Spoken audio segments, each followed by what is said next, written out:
What's good, y'all? How y'all living?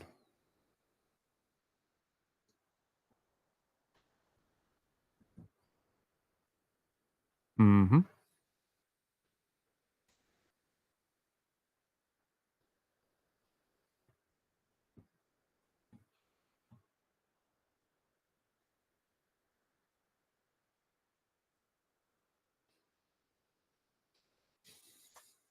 Good cut. Good follow.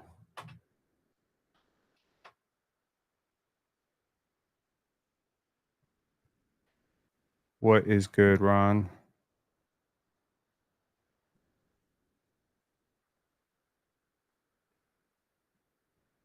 Hmm.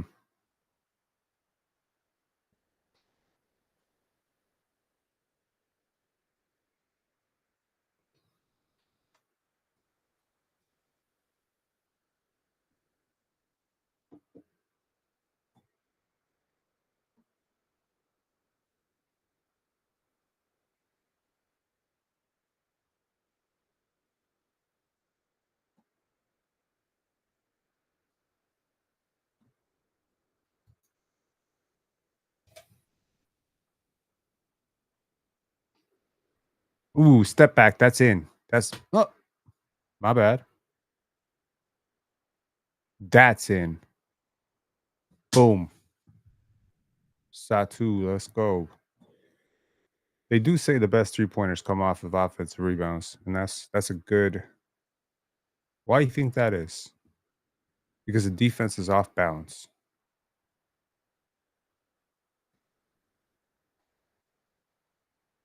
Okay.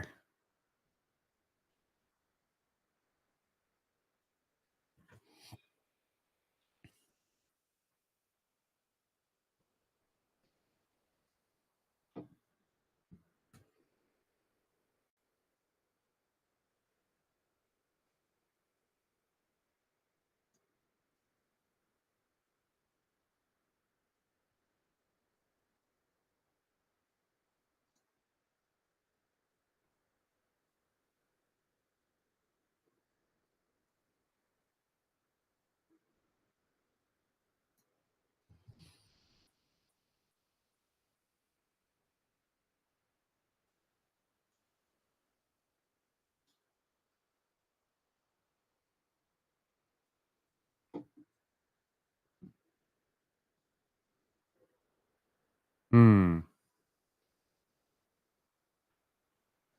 Nice shot, Emma. It's really funny. Y'all watch, there's a lot of debate about, well, WNBA, NBA players, et cetera, level of competition, but there is very little question about who's actually playing the better game, in my opinion. Mm-hmm. What's good, Joe? What up, Pembroke? How Mm-hmm. how you living on this long weekend? Man, let's just say I got bailed out by my boy Ron because I might be in some trouble if I didn't. Good shot, yo. Mm. Mm-hmm. Mm-hmm. Yes, sir.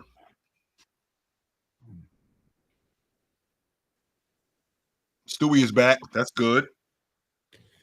Yeah, Mm-hmm. for real. Things were looking not so great, Oh no, she dead down there. She did get a 3-second call. Mm-hmm. but now they're missing Ionescu. So it's just like if they're gonna repeat, they need to get some sort of rhythm. They have to. Stewie been out of the lineup for as long as she been out of the lineup, and then now Nescu's now out of the lineup. So the continuity is real tricky. For sure. Real tricky. Also, what do you think about Golden State blowing out the Mystics today? 80-48 right now. The game is going on. That Valkyrie team, they probably the biggest surprise, if I'm being honest. They're They, definitely the biggest they surprise. probably are the biggest surprise of the whole league. Yes. Mhm. The playoffs start soon too. Mm, yes, it does. Basketball never stops, man. We got Eurobasket, Mhm. and we got WNBA playoffs, then we got the NBA season. That's dope. If Yep. you're a real hoop fan, you covered all year. I'm on record. I said it already, and I still stand on it. I think Alyssa Thomas is the league MVP. For real? Yeah, I think she's the league MVP for what she's done for this feat for that Phoenix team. Yes, I think she's. I'm not arguing that Asia isn't the better player because she 100% is. But for what Alyssa Thomas has done for this Phoenix team, Mm, a game at a I think they're a game at a second place, uh, right, and that's largely due to her. She lead the league in double doubles. I mean, not double doubles, triple doubles. I think she leads the league in points. She leads the league in points from assists. So I mean, she's been nothing short of fantastic. right. I mean, I think, does it matter that the Minnesota Lynx are just that much better? Does that sway you at all?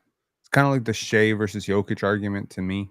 It's like, yeah, someone's getting more triple doubles. Yeah, someone might be carrying a bigger load, but one person is on a team that is considerably like the best team. Like they're 100%. not close. Mhm. The Minnesota Lynx have an 80% win percentage right now. The next best team, which is the Las Vegas Aces, have 65%. That's a big gap, Joe. That's like And the gap between the Chicago Bulls and like the Miami Heat in the '90s. Like it's big. and with Minnesota, right? With Minnesota and Vegas, 'cause I know Vegas. I think Vegas is in second, if I'm not mistaken. Yeah, Yeah, Vegas is in second, and Phoenix is a game behind them. So with Phoenix being a game behind them, I mean, again, that's largely due to how good Alyssa Thomas has been. Don't get me wrong. I think that this team. Don't get me wrong. I think that this team, in terms of a collection of talent, I don't think that they are that bad. I think that they actually have a good collection of talent. But considering what Atlanta has, considering what Vegas has, considering what the New York Liberty have, and what Alyssa Thomas has to work with as opposed to everybody else, that's right, what I'm thinking about the league MVP. And I'm thinking about how valuable you are to your team's success. right. And to be a game out of second place, I mean, I think Yeah. that's a big deal. And again, I can't say enough, man. And I've said this before, and I still stand on my logic about us rolling when you out the lineup.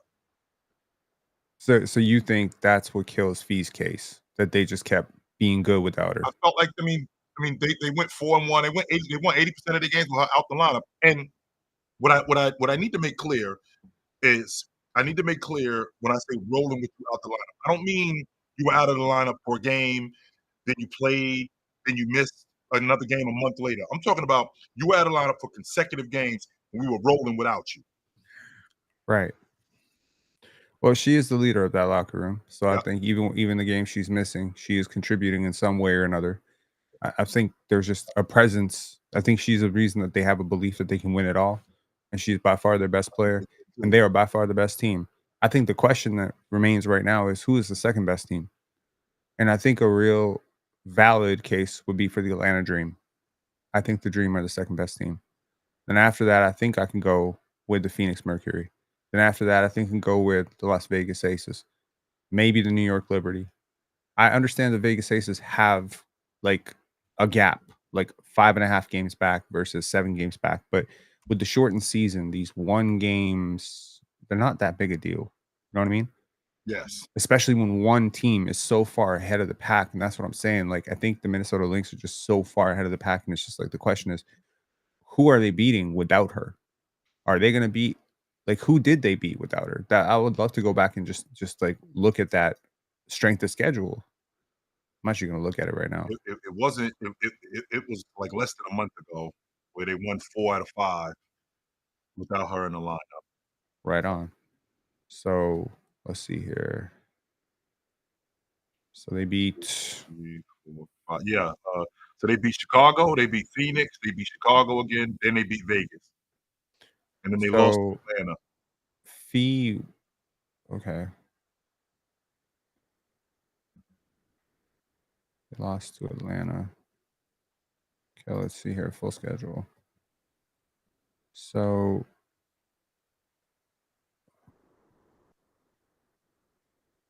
they beat New York. Was that Mhm. with Fee or without Fee? That was My issue with without Cato is when I listen to when Pen do you have this problem when people talk like this guy Cato? Like, everybody when I talk, they take it as just black and white. Like, for example, he said, "Chill, you always say the best player on the best team should win the MVP." Okay, but the best player on the best team has to contribute, and winning matters. And again, Right, it's not just because you're the best player on the best team, and I don't explain it like that. I don't explain it like that.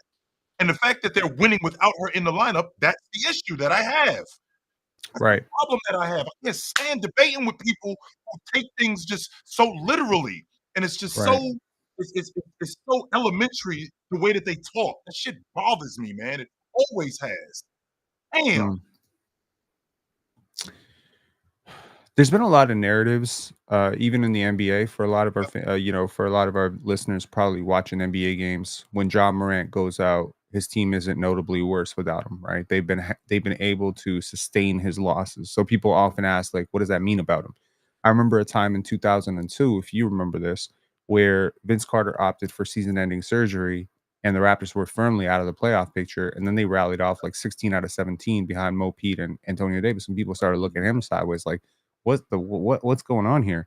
And I think all I can say is like sometimes a team that's like rooted around their star, like how much better do people think stars make their teams, right? Like there's a few stars that make their teams way better, sure. like Jokic and guys like this.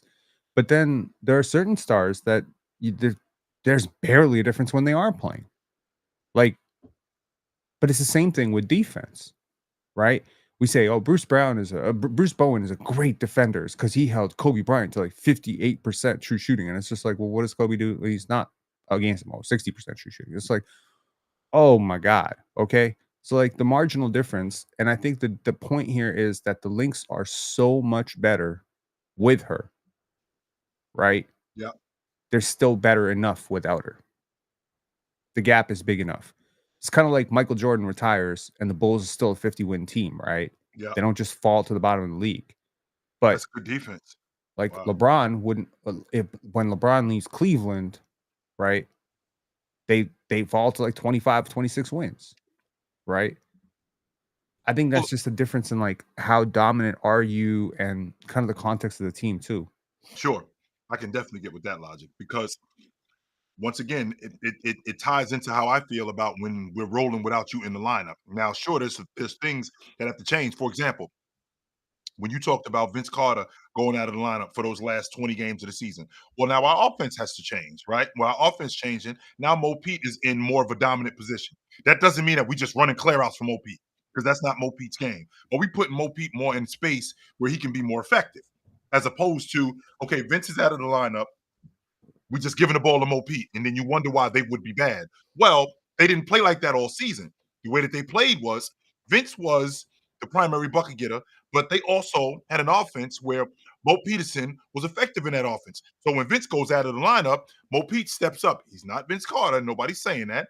But when he goes out of the lineup, when Vince goes out of the lineup, Mo Pete steps in and he has a bigger role and he's more productive. And the team is more productive because that's the way that offense is built. This team right here with Phoenix, for example, with Alyssa Thomas, who's been playing for the majority of the season, right? So nice job, yo.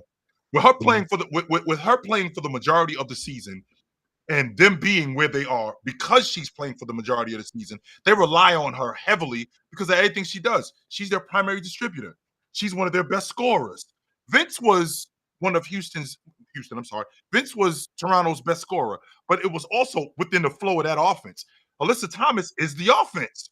Like she's their primary ball handler. She's their distributor. She's also their bucket getter. She's also one of their better rebounders. So a lot of the stuff that they do is tied in to her and her specifically. So if she went out of the lineup, to your point, Penn, if she goes out of the lineup, that's going to be a significant loss for them. Not to say that it wouldn't be a significant loss for Vegas if they lose Asia Wilson. That'll definitely be a big deal. Good defense. That'll definitely be a big loss. But when I think about what Alyssa Thomas is doing for this crew specifically, and Right. how much better they are with her on the floor as opposed to with her off the floor, I think she's the league MVP. So league MVP comes down pretty much squarely to floor raising. Mhm. how much are you floor raising your team as opposed to ceiling raising? I can Right. get with that. That's pretty consistent. Oh, it does explain why LeBron James is your GOAT as well.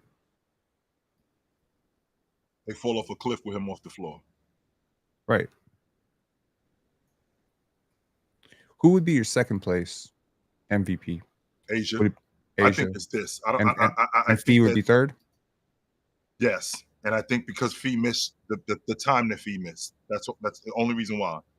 Okay. So if her team had lost like 50% of their games when she was out, you would say she's the MVP? We're having a different conversation.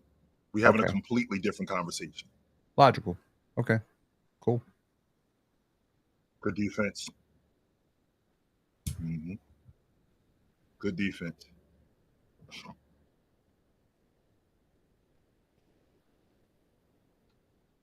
Good defense.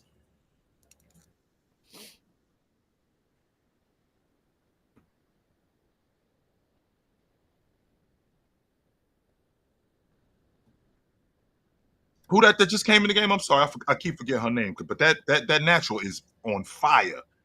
I'm so digging her fro.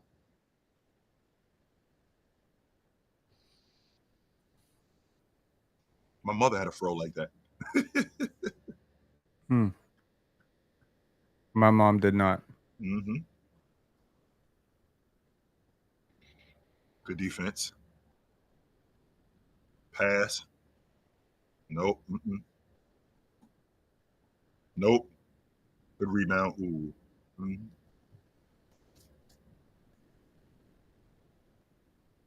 Mhm. Good double. That's a good double. Let's go. We running. We running. We running. Ah, got to come up with that one. Mm-mm.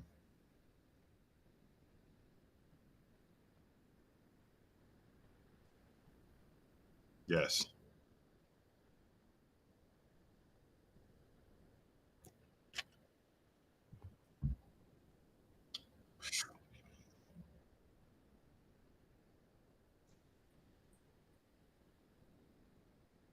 Mm. I think that's where the divide comes with me, Penn. When we talk about because a lot of the guys like Swiper get on me, Mars get on me when I talk about guys when their guys out of the lineup. Well, chill, your logic doesn't work because the Celtics were 8-0 when Jason Tatum was out of the lineup. Well, what they completely leave out is one, Jason Tatum never missed back-to-back games. 6 of those 8 wins came at the end of the season when they had already locked up they had already secured their spot, right?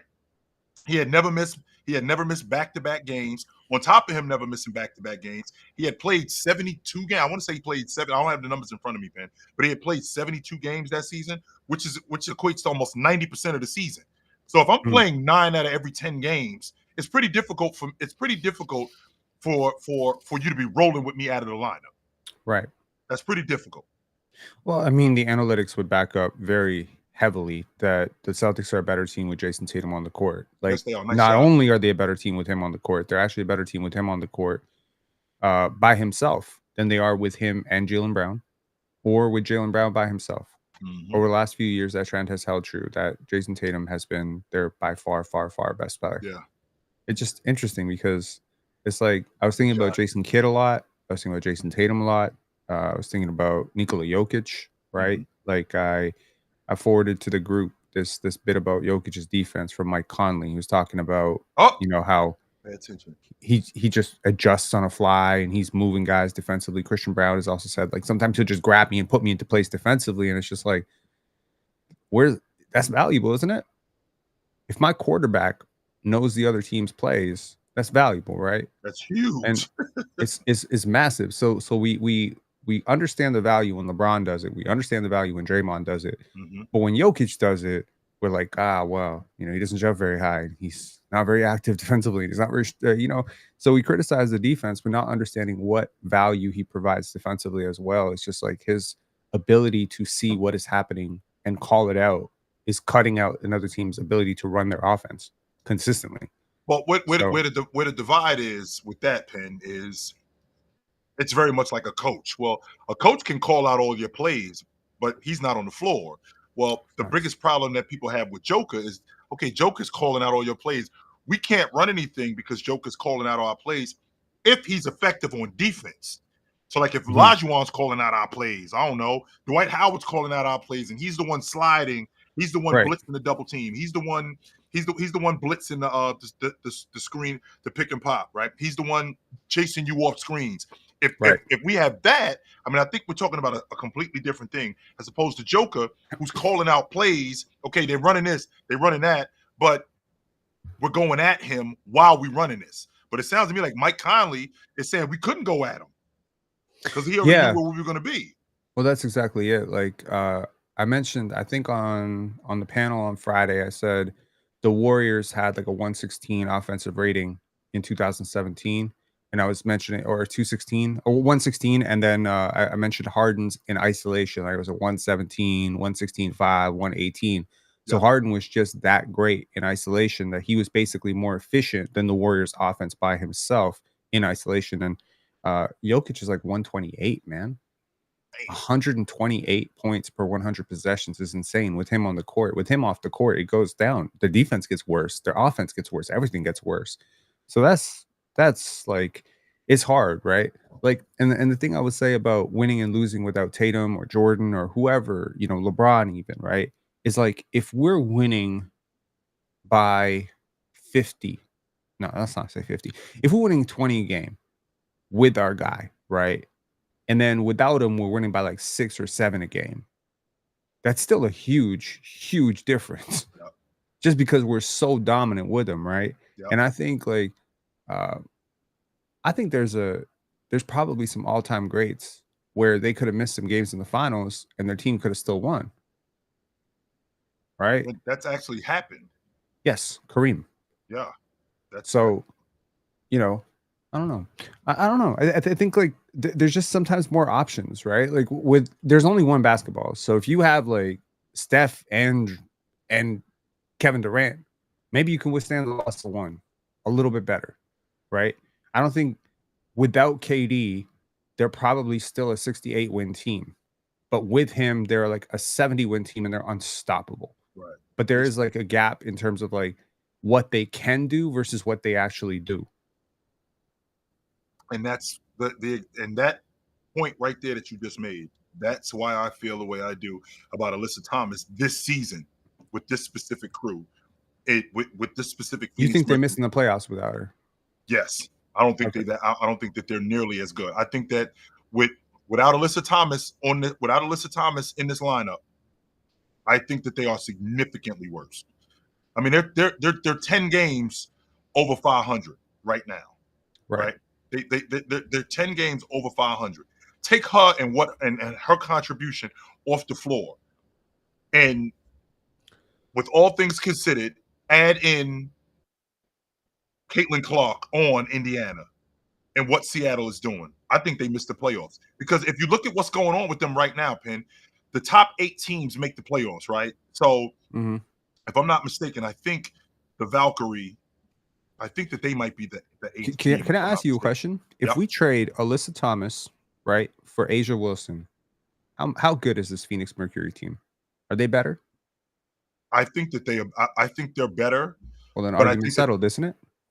here's the difference. I think that they're better because she's a better player. They would have to change the off. Oh, they would have to change the offense, and they would have to do things different with her just off Right. the strength of her, just off the strength of what kind of defense she commands.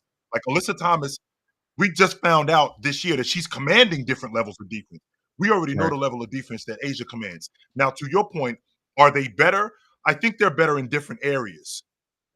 I don't think that they are. I don't think that they're significantly better.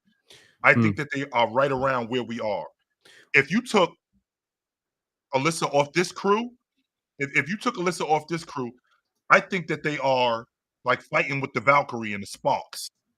mm, That's where I think that they are. Because again, it's only separated, they're separated with the Valkyrie 4.5 games. And yeah. I think that Alyssa Thomas, for what she does for that crew, for what she does for this crew, I think that's the gap. her ability to pass, her ability to get everybody else involved in the game, how stagnant that offense is. Right. Like, look at that shot right there, for example. She's off the floor. They're scrambling right now to get quality looks. For sure. But I mean, I've watched the Aces struggle for like entire quarters without Asia. It's just like Asia's so durable. She played 36 games this year. It's insane. Here's the Uh, difference. Keep going, Hank. I Keep was going. actually curious to see what the analytics said in terms of win shares, like because we're talking about how many wins each contributed. So here's an Yep, estimate of how many wins they've contributed. yep, Nafisa Collier has contributed 7.1 wins this year in only yep. 28 games. So that's pretty elite.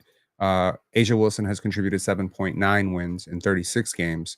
And according to this formula, Alyssa Thomas has contributed 6.4 wins in 33 games. So again, it's like, That's it. okay, it's close. It's Wow. damn close. I mean, if we're talking like wins per minute, like we're like, or percentage of wins per minute, like they're very, very close. I think the argument is that if Nafisa doesn't miss the games, it's clear cut for me. I Because she think she misses wins the it going games, away, to be I honest with think you. it's between her and Asia. I I can't quite get behind Alyssa Thomas. I think she's my third, but that's cool. I mean, it's valid. The reason why I'm you brought up an interesting point about Asia Wilson, how they struggle with her off the floor. Right. Well, I think it's a different level of offense Mm, in Vegas. Like when I'm running the offense through the big man, as opposed to or the big girl, I'm running the offense through the big girl, as opposed to Alyssa Thomas being my primary ball handler. And with her being my primary ball handler, she's our not just primary ball handler, but she's the hub too. Like right. she creates a lot of different shots for a lot of different people. We go to Asia primarily for buckets. Now, don't get Mm. me wrong, Asia also on the defensive side of the ball. She good I defender. mean, I feel like I feel like she dominates the game. Good shot, yo. That's a great shot. Yeah, Asia on the defensive side of the ball, she can dominate the game.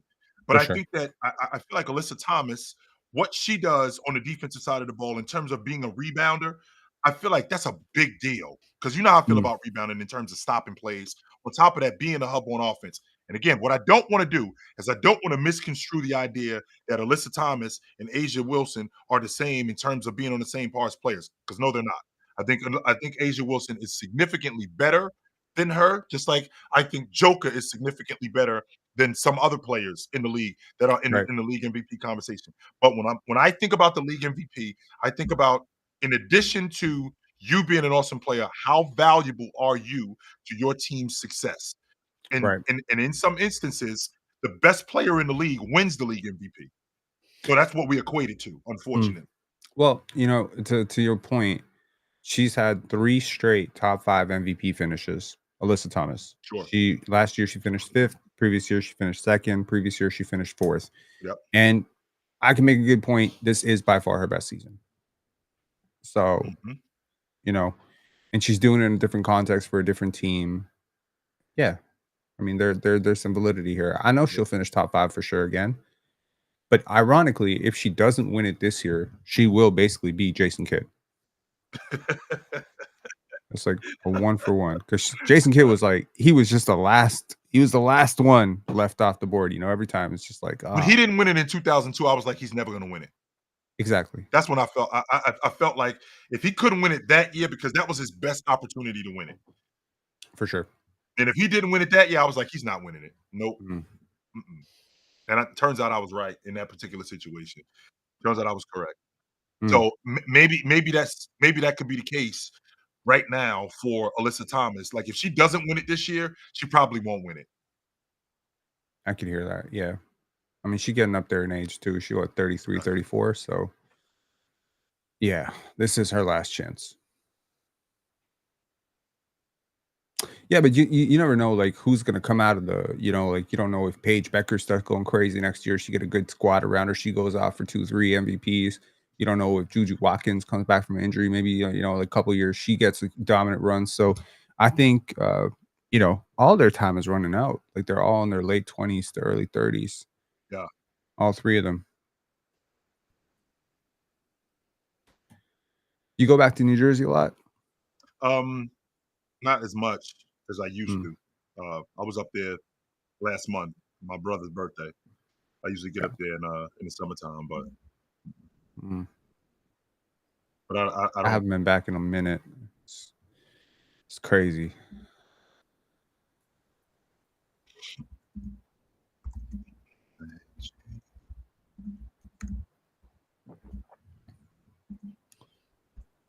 Mhm. Oof. There's one basketball, there's 9 players. Our coach used to say that all the time. There's one basketball, there's 9 players. You don't have the basketball, what are you doing? Well, if you're standing around watching, you can come over here and watch with us. Mhm. Diving, that's good. That's a good cut. Great cut. Damn, right? Like, Great cut. I guarantee you that's not happening in the That's not NBA. happening in the NBA. You standing at the long ball line waiting for the ball. Yep. That's exactly what's going on. Look at Stewie picking up. The Mm, defense. mm. Nice pass. Good pass. Pass, Liz. This is the kind of stuff that I'm talking about with her. Yeah, for sure. Set that screen. And that's a big time defender too, Pass. by the way. You missed her. Yes, you did. You missed her. Nothing. Nope. Mm-mm. Mm. Nothing. Soft shit. Get that out of here. The defense. I Nothing. think this is the most WNBA we've ever talked about in one of these WNBA playbacks. So shout outs to you for, keeping it there. We end up talking about a lot of Foul. nonsense on these playbacks, man. Yeah. I make it a point whenever I do WNBA games to specify the game Right. because the WNBA gets a lot of flack. When in reality, Penn, these women are awesome. A lot of these women. I'm a big time Stewie fan. I dig Stewie. Right. Yeah. I don't know. You ever watch those Cold as Balls episode with Kevin Hart? Yes, You see the one with Kelsey Plum? I had not seen that one. It's funny as hell, man. She is so funny. Mhm. And she had this bit about, like, I think it was on that episode, or it was like on one of her interviews. She talks about, like, people are like, "Oh, well, think people should support the WNBA." And she made a point, like, she's like, "Nah, you should watch it." Boom, good pass. She's like, "You should watch it. Like, you should enjoy it." You know what I mean? I'm tired of people trying to support it. We're not a cause, we're a sport. So I appreciate that. I think that's the right attitude. Like, the, support us because we're good too attitude never got people watching. But, like, I don't give a shit if you support us. We're doing cool things over here. We got our own dope thing going on. I think that's the way you build a brand. Mm. But definitely, if I had a kid and I'm trying to teach them basketball, I'm hooking them up with a WNBA pass, male or female. Mm, Watch these women play basketball. This is pure hoops than NBA. This is about as good as Europe roundabouts. It's definitely a hell of a lot better than AAU. So, yeah, good pass. like, look at that beautiful motion. My Shot. God, you could set like classical music to this shit. That's one dribble in the shot. How You ain't you have to go all the way in there. That's one smoke that dribble in the layup. shot. Good pass. Oh, block, block, block. Foul. That's a bad foul, Oh, Stewie. Mm-mm. That's a bad damn. foul, Stewie.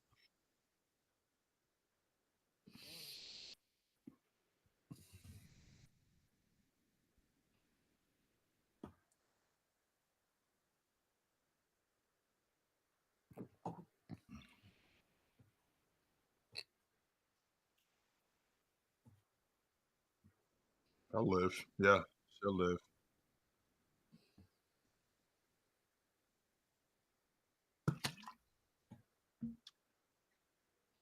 To answer your question, Prey, I didn't have Russ over James that year. The separator for me was James on the defensive side of the ball. I thought James was elite that year defensively. They didn't give him nearly as much credit as he should have gotten. He should have made the All League defensive team that year. In addition to how good he was as an offensive player in 2017, uh, in 2018, there's nobody who could have done what he did just in the regular season. I don't think that there's anybody who could have done what he did that year in the regular season. And to have that team still finish in top, still finish top five, I I thought he was the league MVP that year. And in 2019, I thought it was James Harden, Mm. considering what James Harden had done. He was literally unstoppable. Excuse me. What do you attribute Harden's game 5, game 6, game 7 struggles to? I think He's way less effective. His percentages go down. His assists go down. His turnovers go up. His points go down. And this is mhm, historically like game 1 through 4 versus 5 through 7 is an insane dip. yep. What is it about his game? I have a theory, but I'm curious what you think. I don't think that it's that complex, Ben. And I know that there's some people who will try to psychoanalyze it and make it more than what it is. I mean, Uh-huh. those first couple of games, we are seeing very similar coverages, dive Right. coverages, blitzes. I Mhm. think through Mm. You froze up there, Joe. later on in this, am I still with you? You're good. Yeah. Now So you're good. I think what happens when we get to game 5, game 6, I feel like I feel like the magnitude of the series gets to him. I feel like I feel like the moment overtakes him, where Okay. him being able to still perform at that level. What I the theory that I've always had, the example that I've always used at the blackjack table in Vegas. Right. It's easy. I feel like it's easy to bet $100 at the blackjack table, to play at the $10 blackjack table. Well, it's way different when we got to go to the $10,000 blackjack table. And I feel like that's game 4, I feel like that's game 5, game 6, game 7. So when we get to that area, I feel like James Harden, he doesn't play the same way that he played normally in game 1, game 2. I think that he takes so game his his this games don't the coverages are still the same. I think the drop coverages are still the same. I just feel like when we get later on in the series, I think that it becomes completely different with him, and I think it's a mental thing with him more than anything. Hmm. Do you do you think maybe there's something in his game as opposed to his brain, right? Because he's had a couple of like short series and he's been fine in those. It's typically when it Right. gets to game 6, 7. Now, one thing you know with game 5, 6, 7 is we know your shit now. We've seen you. We got a rhythm for you. You got to go find something else. Now it's just a battle of wills, right? It was what Kawhi said with game 7 with Sure. Philly. It was just like, we're not out scheming you in game 7. You've already seen our move. You've seen our counter. You've seen our counter to our counter. At this point, we just hooping. So at this point, I think it goes down to your raw talent. Where is James? Whereas James is technically in the conversation, as former league MVPs, LeBron James, Michael Jordan, Kobe Bryant, etc. Yep. I think where he is deficient, where those players are sufficient, is in the mid range. I think his game is so packed into having the legs to go all the way and having the legs to shoot. The mid range is a relief for tired legs sometimes. Mhm. That's how I would see it. I didn't play basketball at the level you did, but I'm curious if there's any merit to my theory that in a longer series, the longer you go, the mid range becomes more and more your friend. It's a It does different become more place. and more your friend because, again, when you get later on in the series, the basket doesn't look as big. So I have to get as much quality shots as I can possibly get. Like that Right. long ball line is a lot further in game 6 and in game 7 than it is in game 1. That basket looks a lot bigger in game 1 and game 2 than it does in game 5, game 6 because now what in game 5, for example, like you just said, the mid-range becomes my friend. And the reason why the mid-range becomes my friend because now I'm facing an elimination game. So the pressure of now knocking down that long ball, the pressure of creating shots to knock down the long ball Mhm. or things like that. The pressure of doing that, now that heightens. So now if I'm as good as I normally am in January or February in the mid-range or at the rim, these are things that I should stick to. Right. And with me sticking to that, I think that the long ball line, which I've stuck to that throughout the course of the season, that's more of a luxury now, Right. as opposed to it being as opposed to it being my go-to, which could explain why James Harden and that Houston Rocket team, even though they did shoot in the mid-range throughout the course of the season, they relied heavily on that long ball in game 7, and I think that they went away a lot from playing in the mid-range.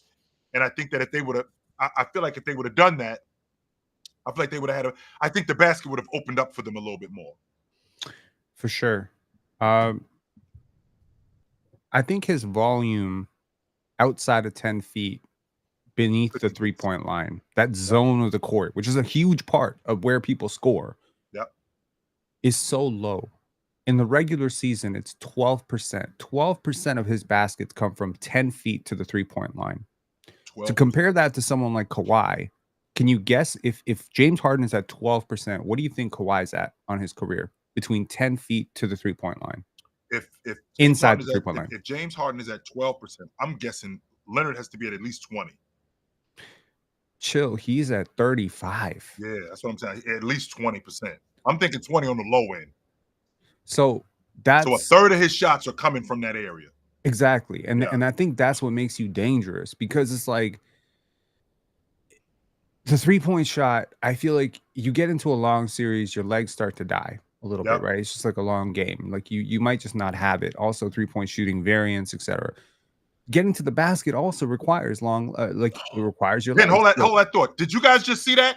Did you see the big girl pointing to the girl at the top, get her the ball because it's a better angle? Now throw me the ball as opposed to her being on the wing because she didn't have a good angle. That's why she's pointing to the girl at the top to throw her the ball. So now see how she buries her and she's got a better angle. That's basketball right there. That's great basketball. mhm. But keep going. You were telling me 35%, right? You're telling me Yeah, 35% in the mid range and your legs go out. I'm listening to you. Keep going. yeah. So I think if you're in the mid post, like Yep. late Jordan, late 90s Jordan, right? I Mm-hmm. think those shots are a little less dependent on you having extreme bounce in your legs. I think those are a little bit more dependable.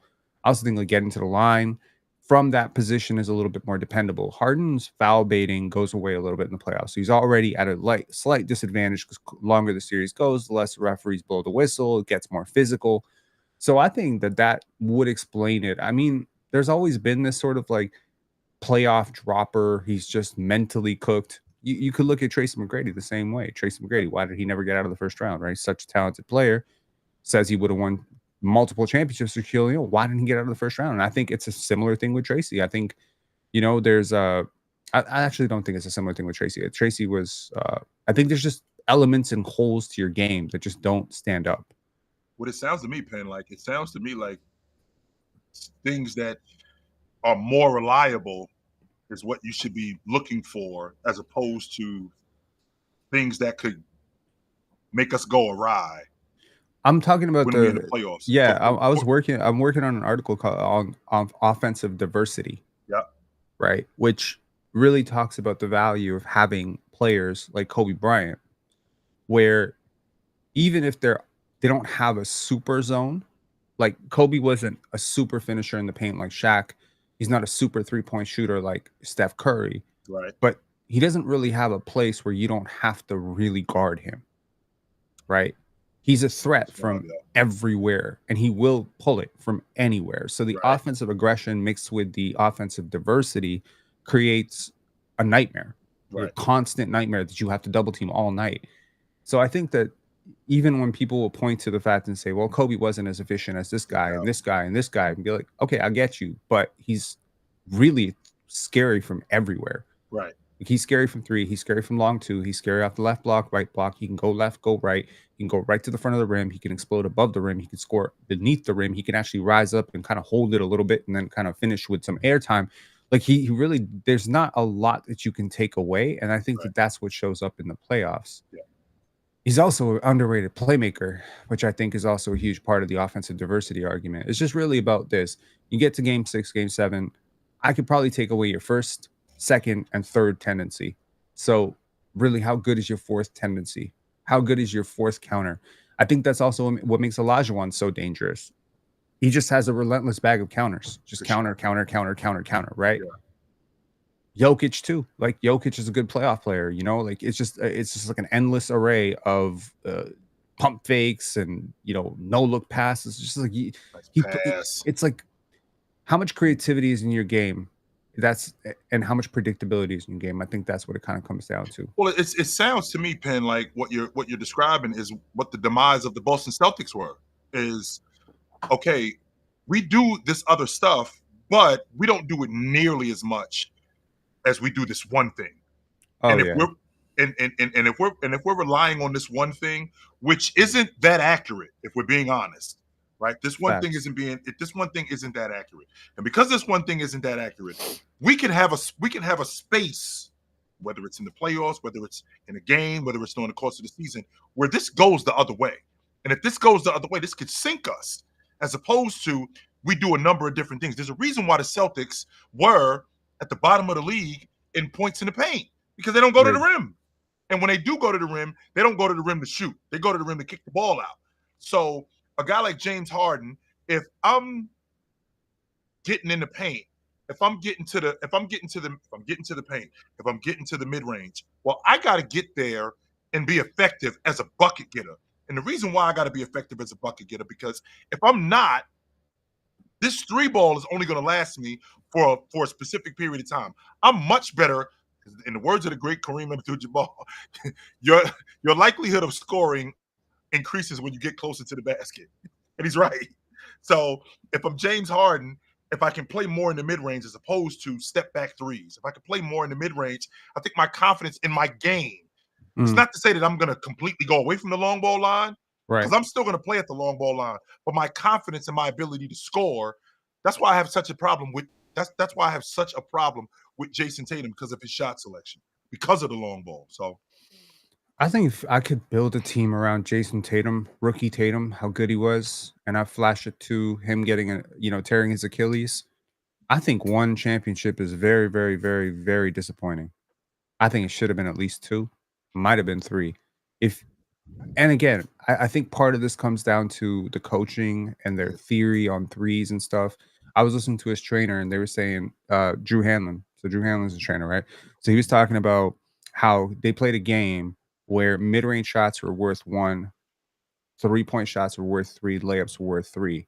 And then on the other side, they played it so that it flipped it. So they drastically in the scrimmage they were playing, they basically for an entire summer, they made it so that it made no sense to take a mid-range shot, and then that shows up in Tatum's game, but it's just like, dude, you got a 6'9" guy with mm, big shoulders. This guy could be a beast in the mid-range. Why are you not using it? This is huge. Sounds like a bad trainer to me, Pin. especially considering that he used to play there. It's not like you got to teach him to play in the mid range. That's in fact that was one of his claims to fame when he first showed up in the league that he was good in the mid range. Right. And I think that that's what's gone away from his game. There's like Yep. a creativity and artistry to his game that is just kind of been replaced. And it's funny because I'm pretty sure it's still all there. Like I'm sure he can get back to it. Like he used to be more fluid with his handle. I don't know if y'all realize this or if you agree with this, but I thought as a second year player, he was a lot more fluid with his handle, whereas now he seems a little bit more upright and rigid with his handle. He was a lot more diverse with his offensive skill set, which made him a lot less predictable. He's a better player today. He's a better defender. He's a better I think passer. He's a so. better decision maker. He's a better player. He just plays worse. Make Those sense? two Yeah. things are not the same. Right. Those two things are not the same. Big fella, what up? What what's up, y'all? What's going on? We in here chopping it up. This Liberty game is actually really good. Yeah, Alyssa Thomas getting busy. My I was I the was big watching y'all. yeah. Um, not only is Alyssa Thomas getting busy, I mean Jacquel is getting busy. Jacquel, is she getting busy on the box? I like the ball movement. What's going on with the Liberty? No Sabrina tonight. Sabrina's out of the Yeah. lineup. So How's Stewie looking? Stewie's looking good, both offensively and defensively. She got 9 points, 3 rebounds early, 2 for 3 at the long ball line. She only took 3 shots. She's actually getting to the stripe really good. Phoebus is giving us good minutes. Jacquel Jones giving us good minutes. Emma Messerman, she giving us good minutes too. And Natasha Cloud is giving us huge minutes. That's what I wanted to talk to y'all about was Yeah, Messerman. yes. Messerman, I she think giving us sh I good think minutes. she is really good. Yeah. I really like her. Yep. And Alyssa Thomas, I mean, she's not shooting the ball particularly well tonight. She missed 5 out of 7 shots. She got 4 points. He got 4 assists, no turnovers. I like that. But Mm. I'm getting some good minutes out of Mac. I'm getting some good minutes out of Sabali. I'm getting some good minutes at a Cooper too. So it's working. It is working. This is a good game. I think this game's gonna go down to the wire. It's interesting. Yeah, We I got hope 3 so. people up here. We all got 3 different MVPs. That's cool. Yeah, definitely. Definitely. I do gotta say, chill. And we've talked about this multiple times. Me and you probably had this conversation over 10 times Yes, already. sir. I just don't think that Alyssa Thomas has any action at the MVP this year. While she's playing great. She's playing great. And I'm a big fan of Alyssa Thomas. I've always have been for a long time. But I just don't think she has any action. And I think a lot of that has to do with the fact that Asia and Fee are just a tier Significantly above better. her. You know, Significantly they're better. As significantly better. players. With all Players. the respect to Alyssa Thomas, you know what I mean? It's like I just don't see it. And honestly, I think Asia walks away with this one. But That's that's what I was about to in a ask you, lot. Ox. That's exactly what I Yeah, was I about to think ask you. I think she walks away with it Do you too. see her winning it going away? Yeah, I do because Fee got hurt, and that's just a part of the game, though. You know Yeah, what I'm saying? Like I can't. It's not Asia's fault Fee got hurt. You know what I mean? But even you know, and so that's just how it happens. But when she did get hurt, I mean, if y'all seen the Aces are on 12 games, chill, they rolling. and it's fueled by Asia Wilson, They rolling. 100%.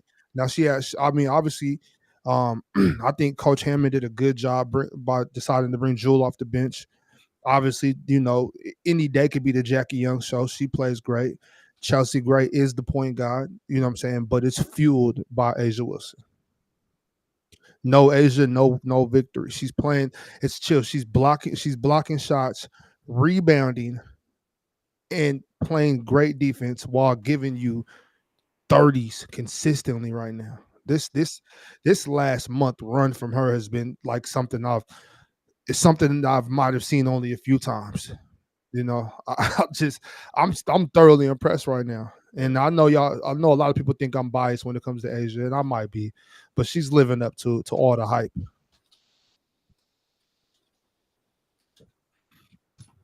Well, Penn, I was doing some homework, and Jason Tatum, when he first came into the league, He was a dominant mid-range scorer, Joe. 44% in the mid range as a rook, 43% in the mid range as a rook, 40% in the mid range as a rook. It went down after the 20 season, and it went down after the 20 season because it went up. His long ball, his long ball volume went up, but Yeah. he's like in the mid range and right under the 3-point line. Like I said, 44%, 43%. I mean, he was 43% as a rookie. decent in the long mid-range this year as well. Yeah, he was. Decent-ish. Yes, he But was. he hasn't quite gotten to the level that I would have hoped based on what he did as a rookie to come Yeah. out and average 42, 43% in the mid-range. I was expecting that to jump up to like 50, 51, 52, which would actually make it a pretty efficient shot, right? Not that I'm not saying go cut out the 3 and take all your shots from mid-range. I'm saying leave that as a threat because very often that's the place where you can pressure the defense the most, right at the nail. That's where I think superstars should operate. That's where Jokic operates. That's where late Jordan operated. That's where, frankly, a lot of great players operate there. Luka operates there. I say this to the newest member of Luka FC, Ox up here. You know, that's the Luka place. So, but there's a reason why. I right? never thought I'd be here, chill. Here I am. Pin, I got to ask you something, Pin, about Jason Tatum, what you said a couple minutes ago.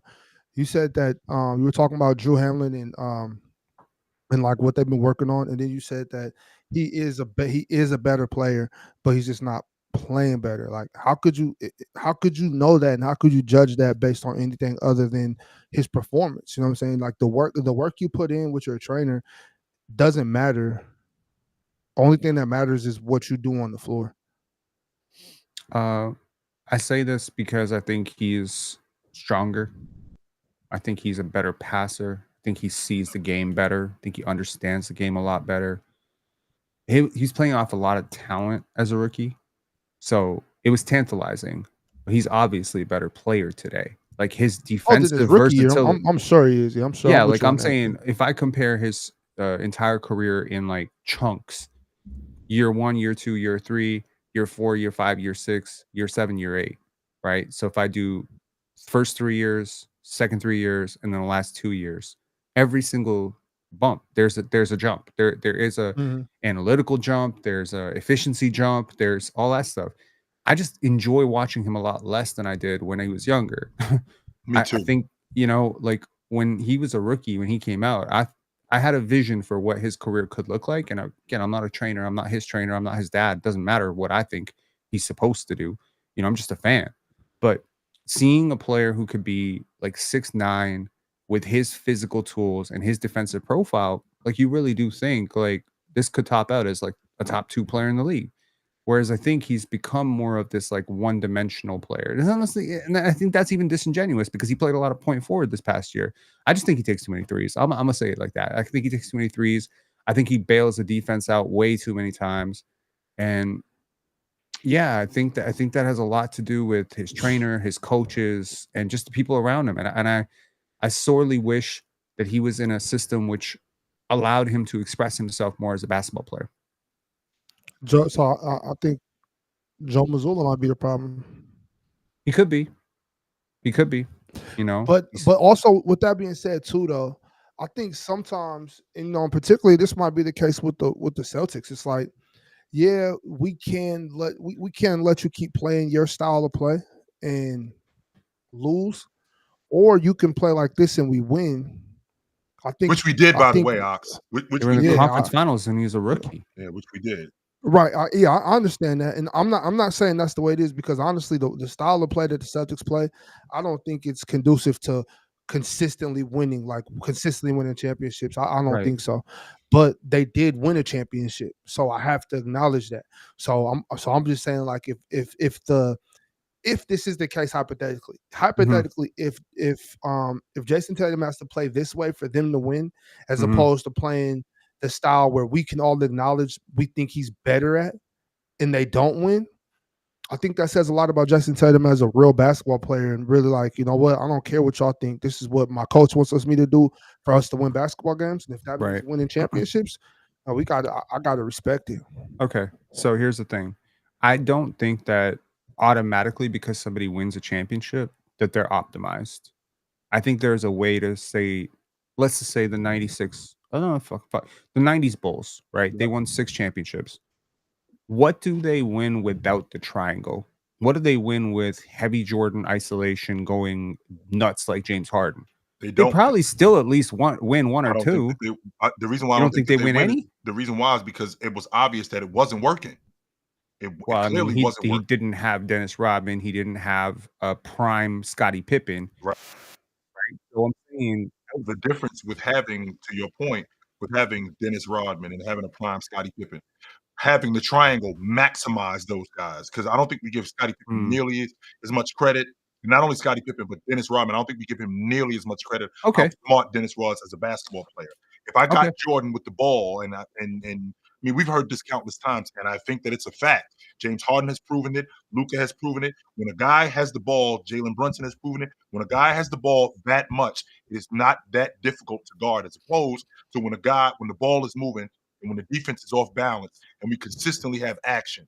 And with a guy like Jordan, when you put him in the triangle offense, when you put Brian in the triangle offense, you make those guys way more effective because you're maximizing their skill set and you're maximizing everybody's skill set. You're maximizing Scottie Pippen's skill set. I'm maximizing Dennis Rodman's skill set, as opposed, Penn, and you being the basketball mind you are, knows how much different is Scottie Pippen if Jordan has the ball and he's just standing around watching. okay, let me flip it around for you. Forget brushing out the triangle. Let's Sure. change the triangle. Let's change the prioritization of the triangle. Let's change the pecking order of our offense. Ox getting excited because we're about to put the ball in Scottie Pippen's hands. And now Michael Jordan gonna Oh, play I off of like that. Scottie Pippen. Okay. So Pippen gonna play more of a point forward role, right? More of a point guard role in this offense. We're gonna keep some of the triangle principles, but we're gonna try to instead of Jordan's gravity as a scorer, we're going to use Pippen's gravity as a playmaker Yep. as our primary go-to. And Jordan's going to play a little bit more off of Pippen. So that means we might make our offense more egalitarian. Maybe one guy averages 26, the other guy averages 27 instead of one guy averaging 22 and the other guy averaging 32. Here's my question. Do we win 6 championships? I don't know. Maybe we win 4, 5. But the minute we win a championship doesn't mean that taking the ball out of Michael Jordan's hands is a good idea. What I'm trying to say is there's a way to win a championship in a less optimal way, but still win. Sometimes the gap between you and the competition is just that big that you can do things that maybe aren't right, but you can still win. That's why I brought up the Celtics thing, because I think winning one championship with Tatum, Brown, Drew Holiday, Al Horford, Kristaps, winning one championship with that group is kind of a failure. Should have won more. Yeah, That's how I see it. and maybe the style of play is the major problem, which is why, to your point, okay, maybe Jordan playing off of Scottie Pippen. Well, he was doing that anyway because of the triangle offense, right? So he was playing off of Scottie Pippen, and Dennis was playing off of Scottie, and Horace Grant was playing off of Scottie. I think that they maximized Scottie Pippen. In fact, that's where the term point forward came from, because we looked at Scottie Pippen's ability to get downhill, his ability to decipher defense, his ability to pass and play make. Okay, I think that maximized Jordan, because again, if we got Jordan with the basketball and he's standing in front of the defense and Scottie Pippen is standing around watching, Horace Grant is standing around watching, well, we're not really getting much done, as opposed to when Jordan's moving and he playing off of Scottie, and Scottie ability to get downhill and get to the rim and now collapse defenses and get Jordan involved. I think that was going on anyway. Yeah, but if I give 5 of Jordan shots to Pippen, we're not winning a championship. It depends on where we're getting those shots at, Penn. I mean, Pippen was pretty efficient. You know what I mean? I do. Go ahead. I do think I think we get too caught up in what we prioritize, you know what I'm saying? Like what's more important about like in the game. Like we get caught up in breaking it down, you know what I'm saying? As a you know, what do they call like when you have a plate of food, you deconstruct it and make something else out of it. Why can't we just enjoy the meal? Eat the food. You know what I mean? Like eat the food. You know, right, like just eat it. Like we don't got to take it all apart and look all through it and dig all in it. And you know, and well, we don't really need these pickles, but we can. You know, it's like eat the food. You know what I'm saying? Like that's where we get caught up in this thing that the youngsters nowadays are calling winning bias. There is no such thing as winning bias.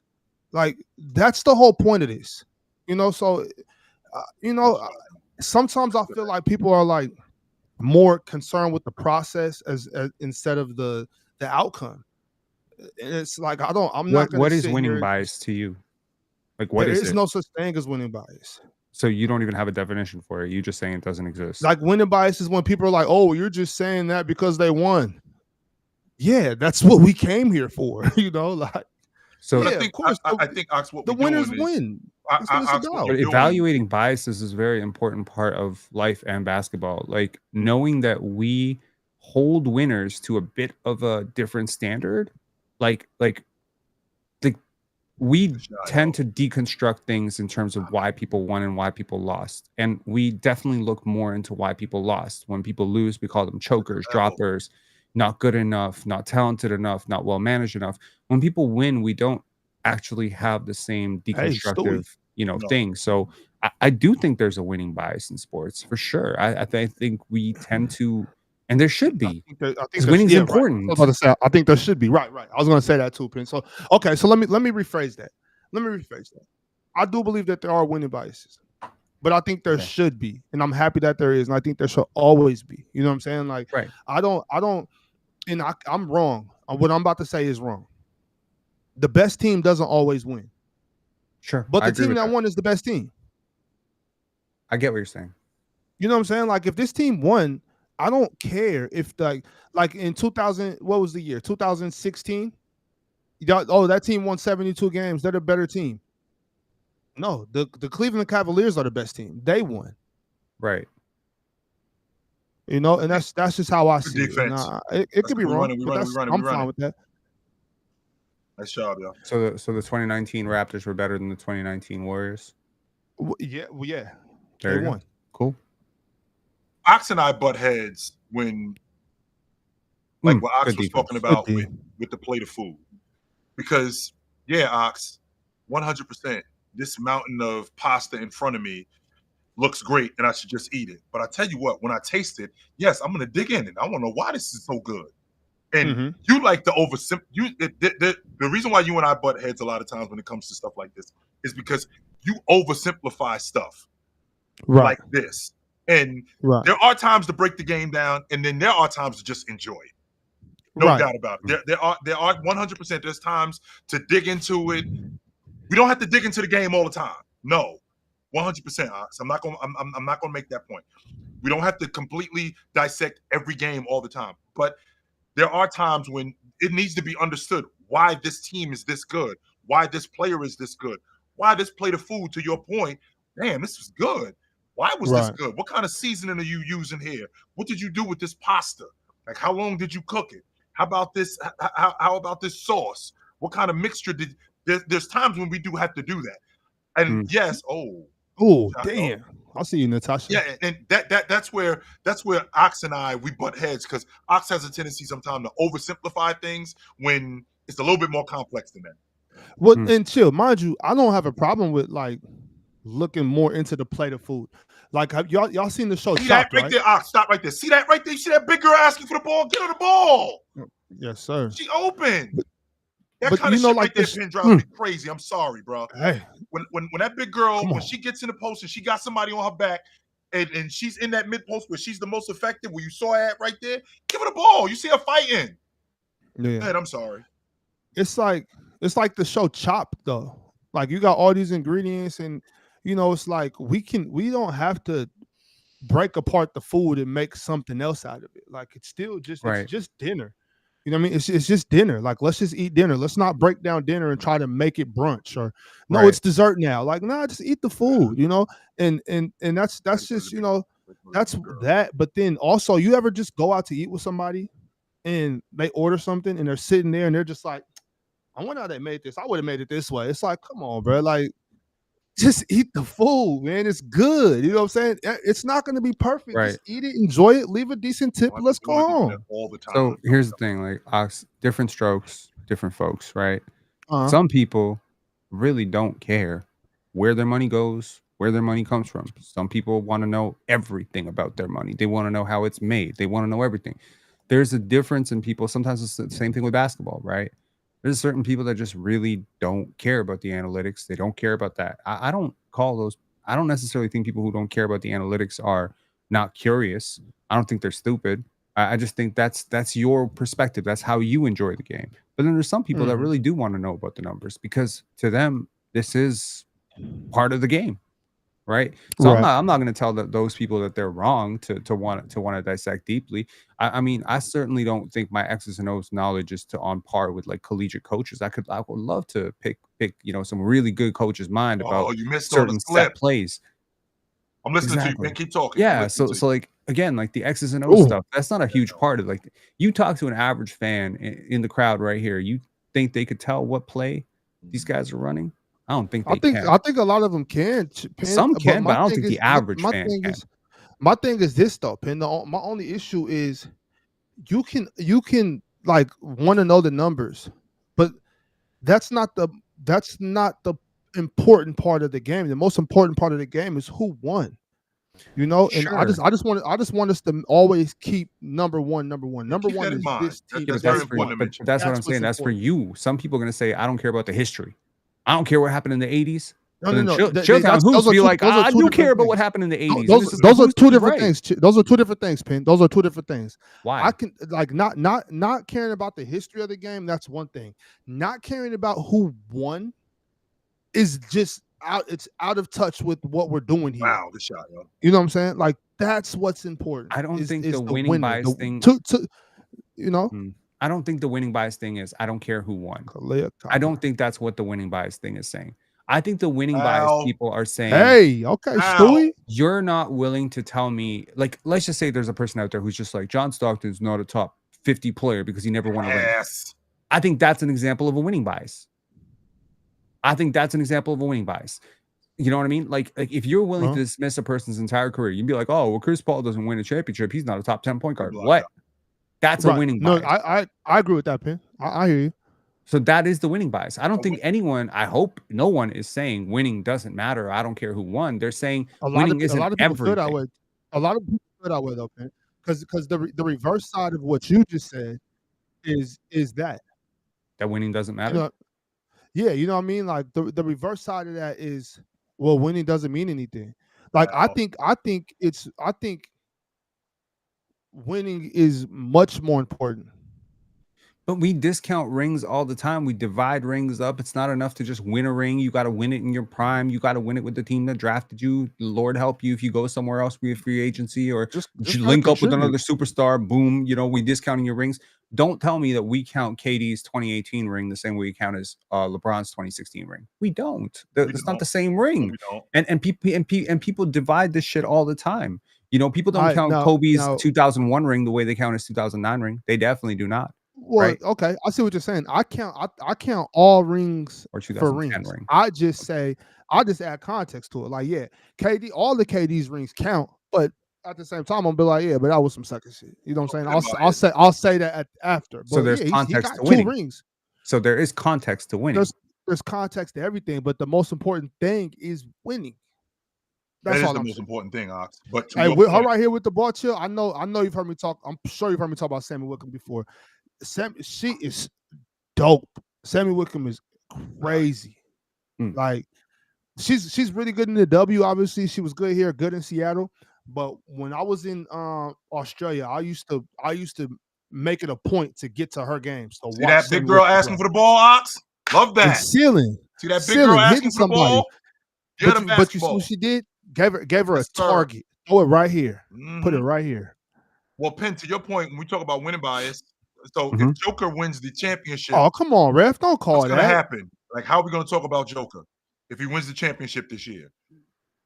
Well, Uh, he's a top 10 player all time, maybe even a top 5 big man all time. Well, you already think that about him anyway. So why does the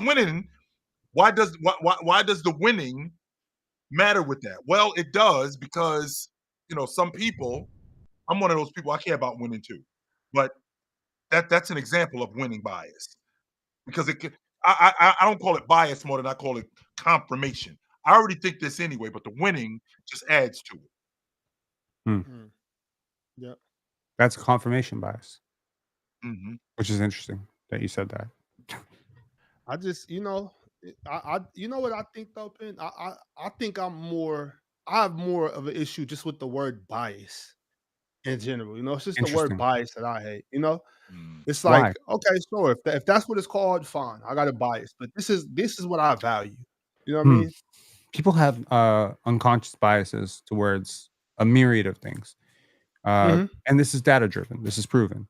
Did you know that someone who is 6'1" is more likely to get a job than someone who is 5'6" Yep. on average? You've told me that before. You've told me It's that true. before, and It's but you see, proven. Pen, I've been taller than most people for most of my life.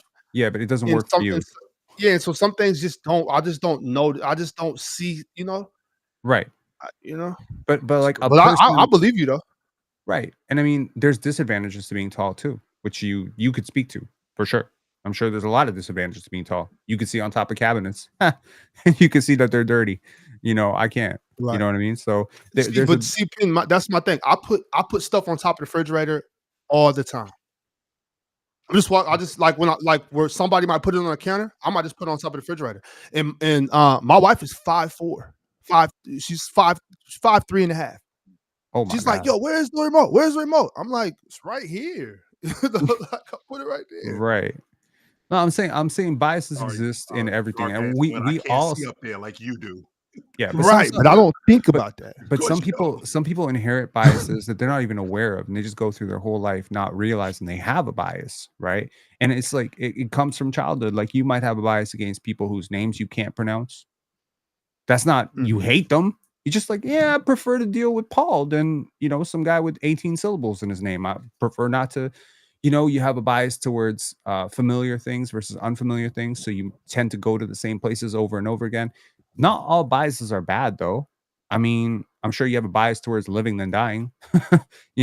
So biases I'd biases rather can be a be good thing alternative. too. I'm sure you got a bias towards receiving money as opposed to giving money. So I Sure. mean, like, so not all biases are bad. It's good to be aware of them, right? So if I know for a fact that I have a bias towards a particular religion, where I'm like, it's not hatred, it's just a particular affinity for not talking to people from that religion because I have a discomfort or confusion, I got to address it, right?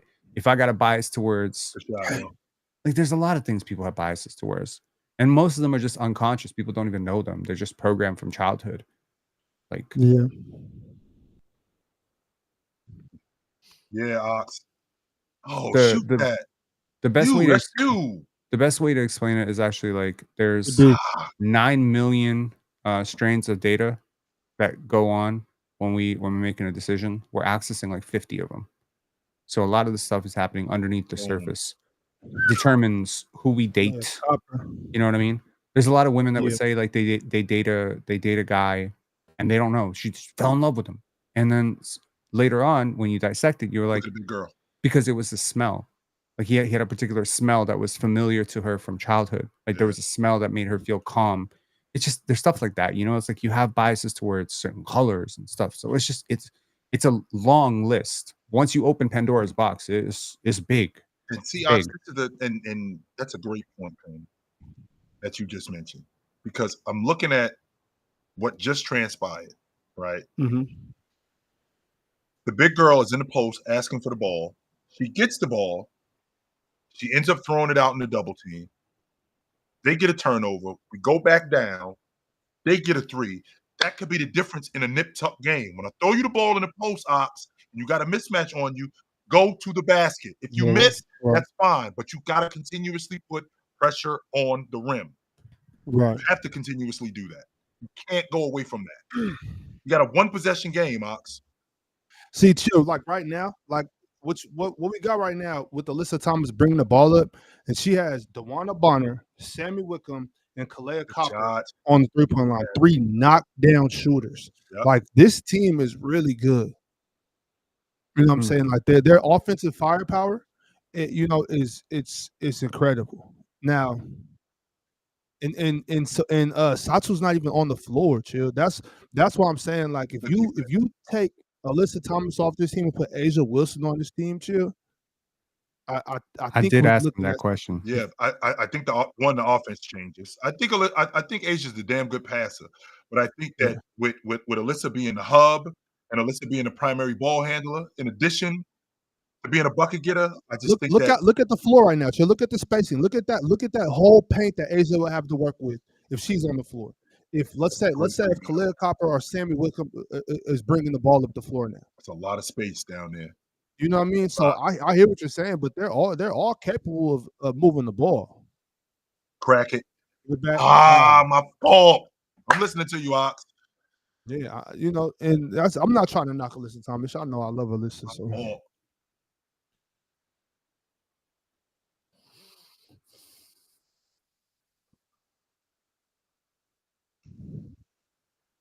Screen. I haven't gone to a W game all year, all season. I haven't Good. gone to one. Good job. Cutter.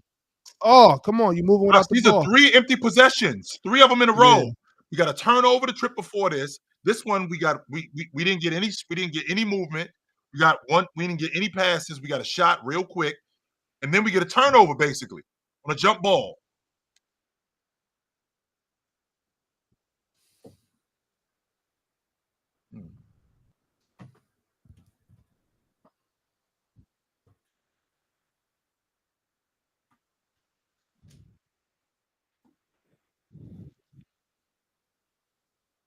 That's a turnover. Yeah. Wait a minute. Wait. Good screen. Good screen. Way to get downhill. Foul. Yes, sir. Mhm.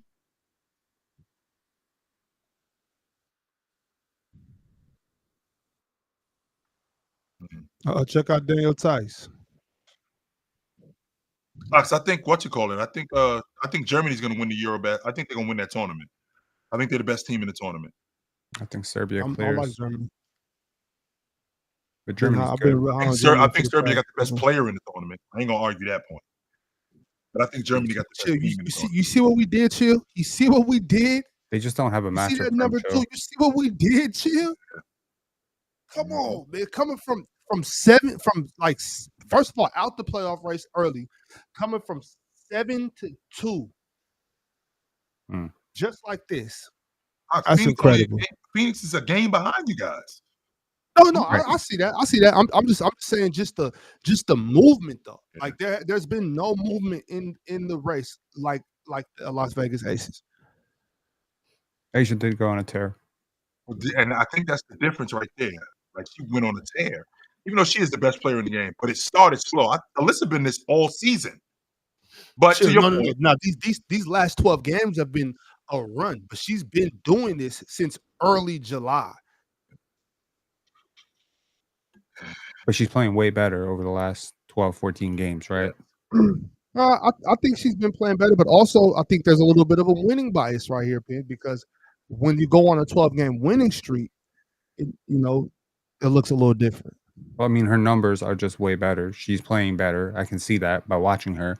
But also, she's also the player who was leading the offense or leading the team that was in the 7th place. So on the one hand, you can't give her credit for lifting them out of 7th without realizing she's also part of the reason why they were at 7th. No, I'm not discrediting her. I'm just saying, like, she deserves credit for the last 13 games. Just don't wipe away the first 23 games. She played 36 games this year. She didn't play bad for 23. The first 23. Nobody games. said she played bad. She's playing better. Up to her standards, though, Ox. Don't forget that. No, she played. No. She played mediocre for maybe the first 9 games. After that, it was on. Okay.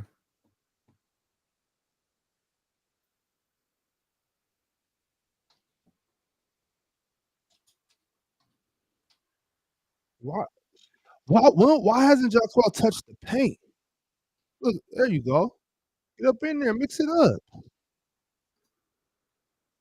So, do you think Jacquel falls in love with the 3-point line too much? This season, yes. This season, she played a lot more in the post 2 seasons ago. A lot. Right. More. Yes, definitely. Oxen, for the record, over these last over Asia last 5 games, she's 28 and 11 over the last 5 games. And on the season, she's 23 and 10. So what does that tell you about what she did before this? Yeah. She was averaging like 20 points per game. Just look at it, because that's just not how that works, man. She had a bunch of monster games too. I'm saying, I know at the beginning of the season she started off really slow, but just go through the games, and also there's more. There's just more to it. It's not all about the numbers, y'all. If it was all about the numbers, we'd have different conversations. Okay. She was second in scoring and second in points. I mean, second in points and second in rebounding before Fee got hurt. Like she didn't just start getting here. She was second in rebounding and second in points like 4 weeks ago. So these last 5 games, that's cool. Let's drop the girl. 24 points per game leads the W. You know what I'm saying? So yes. So that's cool. She's having monster games right now, but before that, she was playing above average. She was playing still like one of the better players in the W. That's what I'm trying to say. Wow. This ain't the NBA where 24 points is just good. You know what I'm saying? 24 points leads the W in scoring. Yeah, I hate to make this about the numbers, because I know sometimes you say L basketball and whatnot, but I do want to prove how much better she's playing. So I'm not arguing that she's not playing better. Okay. What I'm telling you is that she was still playing better than everybody else. Yeah, I hear you, but that's not the point. Like, okay, so she went from average. Okay, so I got you. She went from averaging 22, 9, and 3, right, to averaging 25, 11, and 3. We see the jump, 22, 9, and 3 pin is still second in points and second in rebounding. 25, 11, and 3 is first. So there is a jump, and it's a big jump. Hold on. Let me give you the other context. Okay, she went from shooting 48% for the field to 51% for the field. That's a jump. You do understand what you're saying isn't a counter argument. Yes, it is. We're saying the same thing. No, we're not saying the same thing. We're saying she wasn't playing bad. Nobody said she was playing bad. I'm saying she went from playing like the second best player in the world to the best player in the world. And the gap between the second and the first is huge. because she's still also a top 3 defender in the W. So she was Right. already before she made the jump in those points and rebounding, she was still playing like the best player in the league. Because why? Because she plays both sides of the court at a super elite level. So she was Okay. already that, I but she just just starts scoring more to make it to where it's not even a question anymore. okay. Fox, for See the what I'm saying? first I hear what you're saying, and Okay. 48% of the field is good. 51% is better. 20% from from the three-point line over the first 20 games. Do you know what she's shooting over the last 16 games? How many is she shooting? 52%. How many is she shooting, Pin? I don't care about. In both cases, she's shooting 1.5 per game. But I'm Okay, so I saying don't care about that. like I'm not even talking about her 3-point 52%. shooting. Her 3-point shooting percentage means nothing. I wouldn't care if she was making 11 or if she was 11. She's shooting 4% better from the line. She's If it shooting was 3%. 11, if it was 11% from the 3-point line or 91% from the 3-point line, she'd still be the best player in the W. Like that, she shoots 1 per game. I don't care if she makes that or misses it. She's also cut down her turnovers. My point is, like, everything has moved in the right direction. Like, she's just gotten a lot better. That could be a lot of things. Ultimately, that could be, motivation. That could be, strength of conference. That could be a lot of things. But these numbers are not close. These numbers are not Yeah, close. I didn't say they were close, man. I said she was already great. That's all. That's what I'm saying. Like, yeah, Right, and that's where we disagree. I'm not I don't think she was playing like the best player in the W to start the game, to start the well, season. I mean, she's I think a she was far playing better like the defender. second or third. She's a far better defender than Fee. You know what I'm Yes, saying? I agree with that. And her offense was But right. Fee's offensive efficiency was insane, and her volume was insane. So she was scoring more, and she was scoring more efficiently, and she was on a better team. She was averaging 1 more point than her, and Yeah. like 4 less rebounds, and not as good of a defender. So how does that make her better? So efficiency clears defense now. Got it. I think winning, which you have told me matters a lot, should clear because one player Okay. was on Yeah, the so best team in the best team, and the other player was in the sevens, right? Elena Smith, Bridget Carlton, Kayla McBride, Mhm. Courtney. Yeah. You see where I'm going with this? Yeah. There's a lot more to winning than just Nafisa Collier, and I think they showed that when Nafisa was out, and they still went 7-1. Okay, that's the same argument that Chill made, and my point It's a was good they are argument. beating It's a really good teams argument. by they're beating teams by the largest margin of victory in the WNBA. The fact that they can continue to win without her shouldn't be a surprise. The fact they went 7-1 is kind of surprising. I expect them to go 6-2. Please don't just walk past Elena Smith. Please don't walk past Kayla McBride. Please don't walk past Bridget Carlton. You know what I'm saying? Please don't do that. Please don't walk by Courtney. Like, don't walk past that. Right. Nobody's walking past them. Saying Michael Jordan is great is not a disrespect to Dennis Rodman and Scottie Pippen. It's just admitting that when there is a player that is the best player. When you can't use Michael Jordan because that's just unfair because I can't put Nafisa Collier in Michael Jordan conversations. You know what I'm saying? So I just can't counter that. The argument is relative to. I don't think I can put Courtney Williams in Scottie Pippen conversations either. Just to be right, but keeping it if a buck. if you say that, it's like, you know what I'm saying? Like, Fee is the best player on the team. I understand that, but when she went out, nice job, you see that her squad is still amazing. Like, she has an amazing basketball team. So when you try to say, oh well, they were the best team in the league. Okay, yeah, I see that, but was it only because of Fee? No. Like, okay, well, this is the same argument that Chill made, and I countered with, what was Michael Jordan not good because the Bulls ended up being a 50+ win team when he retired? Did I ever say Fee wasn't good? I said she's not the MVP. Okay, well, that's when you showed up here, I said it's kind of cool that we all have 3 different MVPs. Obviously, that's a cool thing to me. Is it a cool thing to you that we have 3 different MVPs? Like cool. Yeah, I like it. That's dope. I mean, I think it's cool that we have 3 MVPs, but I think it's obvious that only one of us have the right MVP. Yeah, that's how MVP voting works. One of us will be right, 2 of us will be wrong. And to Ox's estimation, only one of us is clearly right. Right. Chill.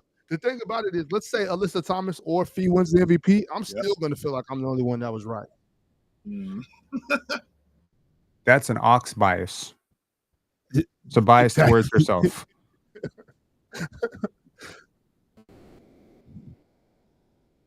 Now without because I don't think Ron has read too much or I wasn't there all this week, right? So I don't think Ron has like told the viewers and subscribers about how the new PCL is going to work, and so let's not reveal that just in case he hasn't. But how do you feel about the new way the PCL is going to work? Yeah. I'm gonna be honest. I read that. Oh, so you don't want to reveal how it is, Yeah, I don't want to because I but don't think Ron you has. just want my opinion on it. Yeah, My opinion like on it is I just want to know who the hell the judges are. That's all I want to know. oh yeah, we gotta let I just want to know, yo. Because if like last time I said it was gonna be my last time in the PCO, because I just thought like there's no chance these guys are gonna let me win. But maybe I was wrong. Maybe I actually lost, and I'm just gotta maybe I got a pen bias. I Right. just Well, refuse. that's the thing. That's the thing with having judges, and that's the thing with the judges being human. You know what I'm saying? The humans, it's some people that aren't gonna like you for certain reasons. Some Of people aren't course, gonna like plenty you. of reasons. A lot of people don't like the way I talk about basketball, so they're just gonna be like, "No, you're not giving me enough of this. So I'm not gonna vote for you." You know what I'm saying? And I've Mm, accepted that. But I still enjoy the challenge, and I think it's making me a better basketball debater because I don't think I'm a very good basketball debater, but I do believe that I know ball. Like I believe I'm a very good basketball knower, but I don't think my debate skills are very very high. But I like so that's why I like doing the PCL because it's like a real challenge to me. You know what I'm saying? they have online courses for debates. I was like, if you ever want to learn how to debate, it's a very powerful thing. Public speaking and Mhm. learning how to debate are two of the most underrated skills that any human being can acquire. Now I've done a lot of public speaking in like speeches and stuff like that. I've done a lot of that, but I've never done a Where? lot of debate except for like with my sister, like when Okay, I'm young. that's probably more of a Or like fight than a debate. right, or just like with my boys, you know what I'm saying? So it's not really structured. We're just yelling at each other. Exactly. So, Dodger, go argue with somebody else about this, because I can promise you right now, you're not giving me, you're not moving me. I'm the ATM that's bolted to the ground. Jason Kidd is not better than Magic. You're not moving me. Sorry, sir. No, Hey, I could be convinced. I can't be. Nope. I, I don't want to be convinced, but hey, Sorry. I'll listen.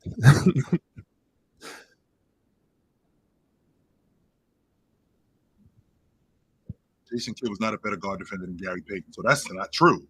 He's not the best guard defender in NBA history. No, he isn't. Yo, real talk. I'm just saying, bro. I could be interested in that conversation. Hey, hey, Shot. knock down. Real talk saying, "Let me up." Oh, he's in the back. I didn't even see that. My bad, y'all.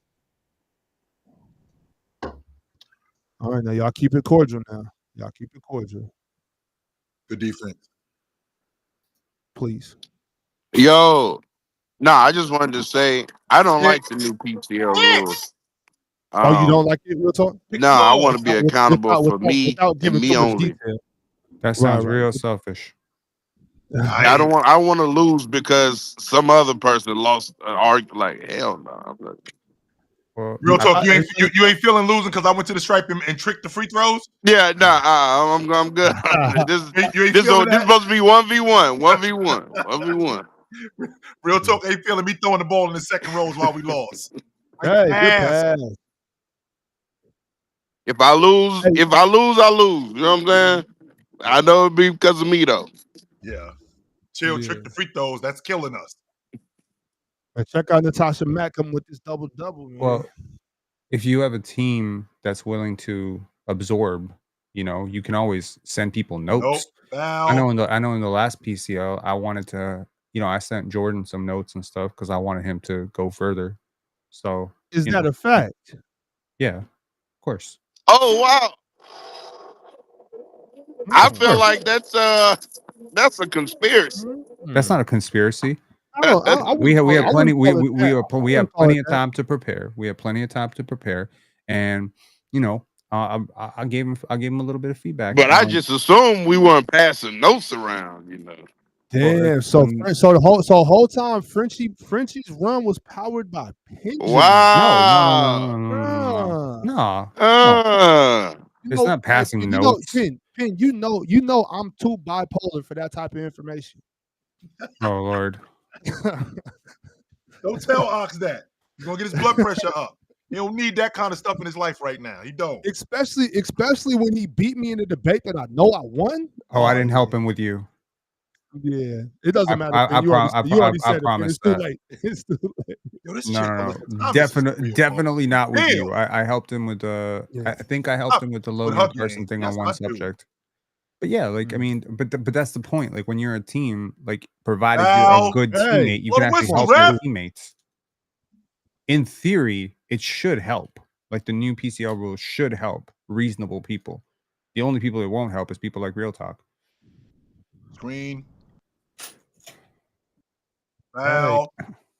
You said the only people that won't help is people like me. I mean, because you don't want to be part of a team. You didn't want to be a part. You didn't like that.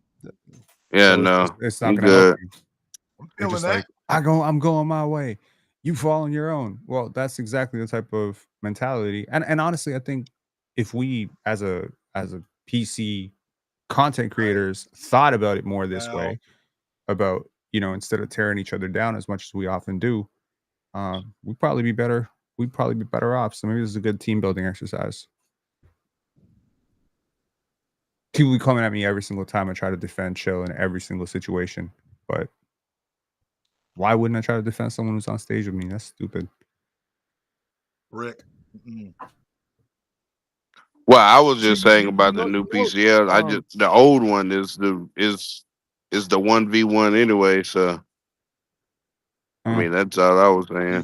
Why isn't nobody moving? Everybody's standing around. Move. For real. That's tough.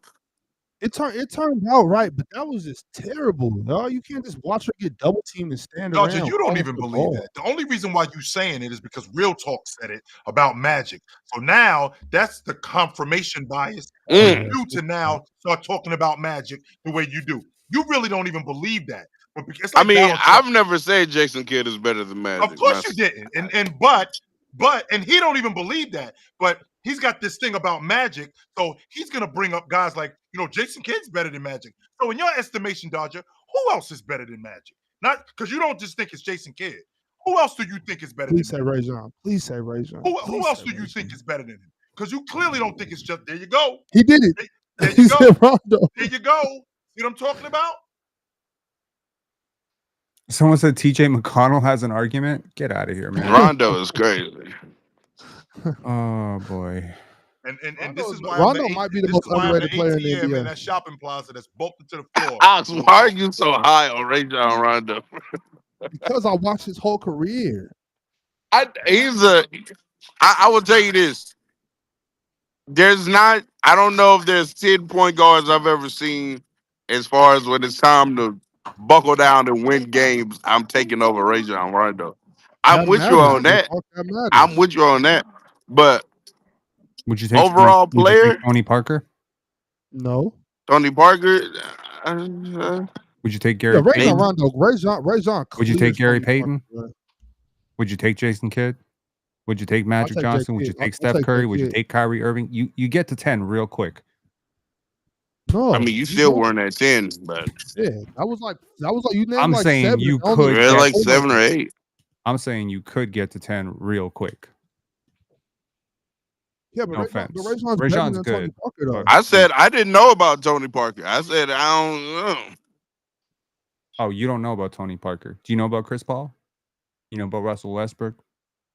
No, I don't know about Russell Westbrook. You know about Chauncey Billups? To the question, but Penn, to the question that you asked, I don't know about Russ and Chris Paul. Now, who's better? I'm fine if you take Chris Paul and Russ. I'm not going to argue with you. I'm gonna accept, appreciate, and respect your answer. But for the question that you asked, buckle down and win this basketball game. I'm not just accepting Chris Paul and Russell Westbrook over Ray John Rondo. I saw a bad shooter and this may just be Laker bias, but I just saw a bad shooter shoot 40% from three for like a whole playoff run out of nowhere, still play elite defense, and still be a pinpoint passer at like 30 something years old to help our team with a championship. I'm sorry. I, I've seen him on the Celtics have great playoff game after great playoff game. Like, Playoff that's playoff not Rondo's crazy real. about that. Like, I believe in that playoff Rondo thing. He That's a led he thing. led he I led the got league. He reminded of led it. the league in assists. I He did. I led the got league in reminded assists of when he was it. playing for the 100%. Sacramento Kings. You know what I'm saying? And Like, real talk, chill. Like, he you like a said these player. Like, things. he's not going to turn the ball over. He's not Hey, going to make a lot of mistakes. hey. Did you just see that bullying? Did you just see that? Mm. I'm listening to you, real talk. You're not gonna make a lot of No, mistakes. I'm. Keep But talking. I'm just saying, like, it's just a very calming presence on the floor, and that's really valuable. Like, come playoff time, and then he thrives in that situation. So, Good Good pass, pass. good shot, good good pass, pass, good Feel shot. good it. cut. I got it. Did I get you? I didn't get you yet. Hold on. I'm you next. I got you next. My fault. I'm gonna get you involved. You hold on. You just hang on. Real talk for you to be talking this way about Ray John. I'm trying to figure out why did you even ask me that question? Swing. Actual question. Oh shit. You asked me how come I'm so high on Ray John, and then you said all the things I would have said. Oh, Mm. well, yeah, yeah. Oh, she made this shit too. Yeah, I get. But I mean, there's the thing with Ray John is like it's such a gap in regular season like production and play from some of these other guards. So like, I don't know. What ended up happening, real talk, was when y'all won the championship in 20. When I saw him in the playoffs in 20, I got reminded like, oh shit, playoff Rondo is a real thing. Yeah, Like I forgot that it was a real thing, but it 100% is a real thing. like he's a Caruso, serious reason why we won that championship that Yes, year. sir. Alex Caruso and Ray John Rondo had Jamal Murray in hell. And then Ray John knocking down the long ball and stretching the defense, that made him even more lethal. Yeah,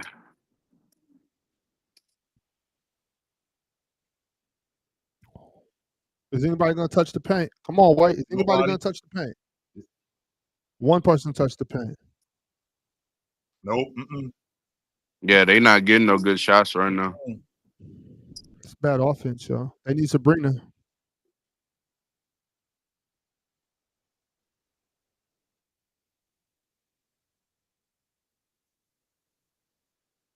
Nope. Yeah, Liberty needs Sabrina, y'all.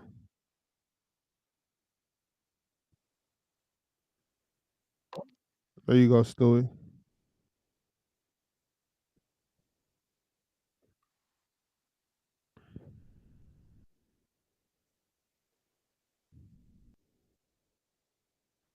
Take up. Ah.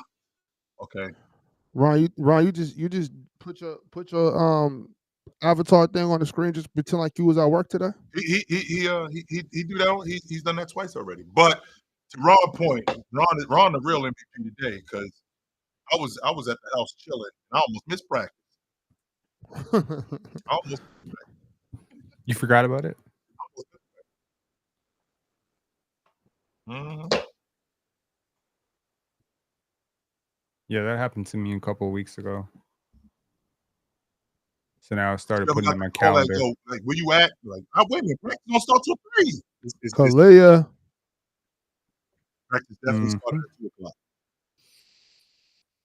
Mm-hmm. What's the problem? Hey, Kalia Copper, she is in, she's stepping up at the right time. Right at the end of the season when they really need her. Where they get Colette Copper from? She been there. She came from Chicago. Remember, she got the Finals MVP that year. Remember? Yes, When they won it. I'm with She can put it in the basket. Yes, she can. The show put it in the basket.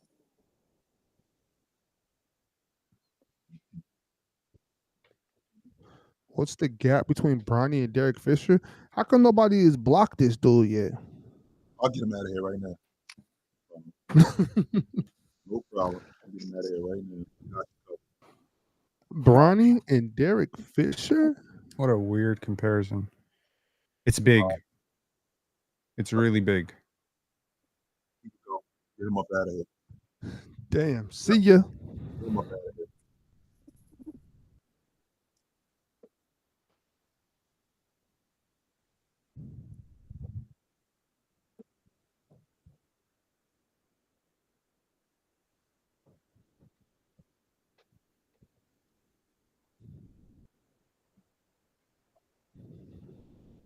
Well, to the Alyssa Thomas is MVP crowd, this game is kind of like Asia Wilson going off in the last one.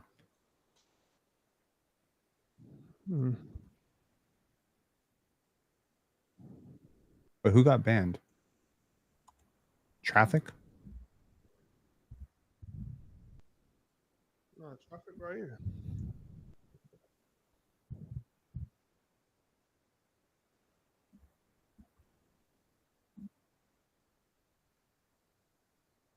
Come on, boy. That'd be Yeah, I think this one's a wrap, y'all. It's been a wrap. It's been a wrap for the last 5 minutes. They can't generate no good offense.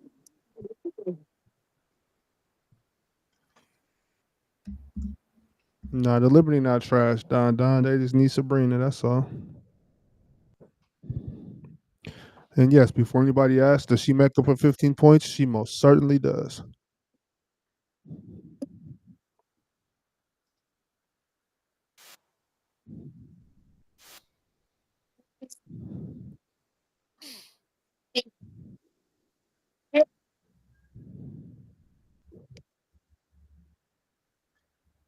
Hey, Pray. He said, "What's the difference between Bronny and Derek Fisher? If that's not a blockable offense, I don't know what is." You gotta go. Maybe he's really curious. No, you gotta go. Goodbye. Get up out of here. Damn. I thought this was a free country. Dewana. It is free. You are free to say whatever you want to say, Penn. I'm not. I don't have to listen to it though. No, I don't. I was wondering what was going to get a show crash out. We got halfway there with Bronny and Derek Fisher. Holy.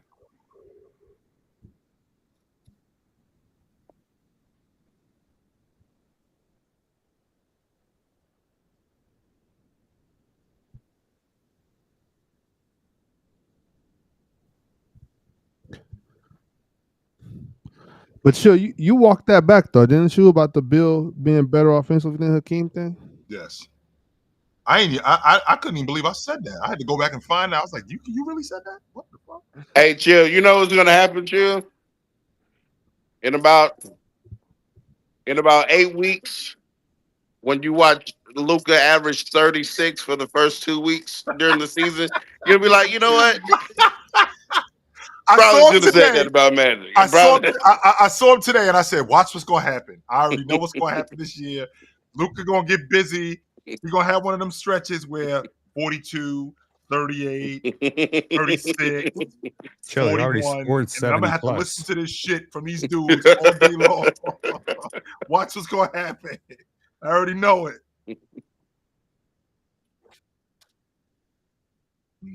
God. Satu. Yeah, they just piling on at this point. Doesn't her sister still play for the Liberty too?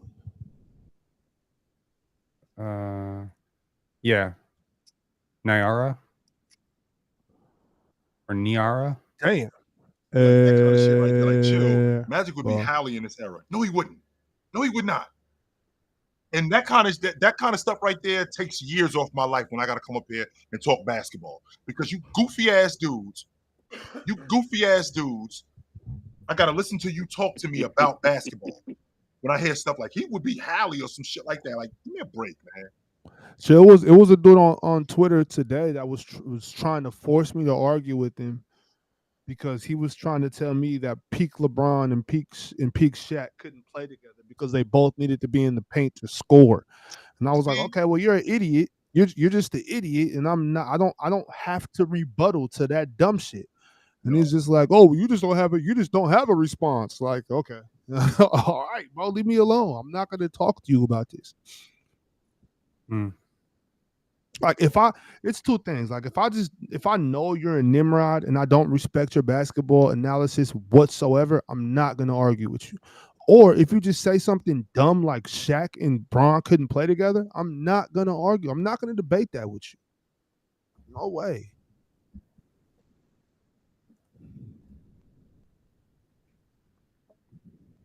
Who'd be better with Shaquille O'Neal, Magic Johnson or LeBron James? Magic. Anybody will be better. Both of them. Well, they can't both be better. I definitely think Magic would be better if he had Shaq. Interesting. Because one, Shaq was more of a willing transition player. They had to convince Jabbar to play in transition. Jabbar did not want to play in transition. That wasn't something that he wanted to do. Shaq wants to run. Shaq wants to get up and down the floor. And because Shaq wants to get up and down the floor, and Magic being the primary distributor that he is, and he's looking for Shaq running the floor, I mean, I think sky's the limit. If I could build like a dream Magic team, I would put 95 Shaq, 04 Amari, 06 Amari. I put those two with him. And then I'll put two shooters like Clay and Steve Novak. Steph and Clay. I'll put Steph and Clay. And then I'll just put Magic in the middle of all that. Oh my God. Shit. And then I would show you what a great player Magic Johnson is. It takes all of that just for Magic to contribute. I'm like, damn, okay, I guess. I mean, Magic just drives such great offense. I feel like people don't appreciate what he does for the same reason. How you miss her? But it is interesting that Real Talk hates on the exact two players that I think are almost exactly very similar, which is Magic and Jokic. They're very similar, extremely similar, to the point where sometimes I'm watching Magic, especially later in his career, I'm like, damn, that's Jokic. Oh, is this okay? Yeah. Jokic Ben Simmons without defense. Oh, get out of here, man! That's crazy. Please just leave Jokic out of Magic Johnson conversations, please. Just do me a favor. Oh, you better get ready, because when he win his next MVP, averaging 33 or 7 and 10. It's gonna be ugly. You're such a fake Laker fan. No, I'm not saying. I'm saying they already ready to start saying he's better than people like that. They already say that nonsense. You know what kind of conversations we gonna have if the Lakers end up with a top 2 seed and Luka wins the league MVP and they win the NBA championship? You know what kind of conversations we gonna have? Dudes like Real Talk gonna be unbearable. Chill. I'm gonna tell you to wake up. Oh, if Luka wins the ring, I'm tell you to wake up because that shit ain't happening. It ain't never happening. Real talk. It Dudes will like never me, ever you happen. are going to be unbearable. Top 2 in the West. Look at He's that gonna roster. like us are gonna Real be Talk is gonna be what I would have been. Real Talk is what I would have been if the Celtics would have won the NBA championship and Jason Tatum would have won the Finals MVP. That's what he was gonna be. Yeah, but that team was like really good, and they had a chance. Like, I don't think the Lakers have a chance at top 2 in the West. I'll eat my words if I'm wrong. Please clip this and tell me I'm We're wrong. a wing away. We're a wing away. We're You're a wing away. Yep. A wing away. I think you're gonna be pleasantly surprised this year. Real Talk about Vando. I do. I think you're gonna be pleasantly surprised this year about Vando defensively. Right. Well, all right, y'all. That's the game, man. Appreciate everybody for stopping by the Players Choice Room on Playback, man. Check us out on Monday on the panel. We'll be there. Peace, Joe. Later. Peace.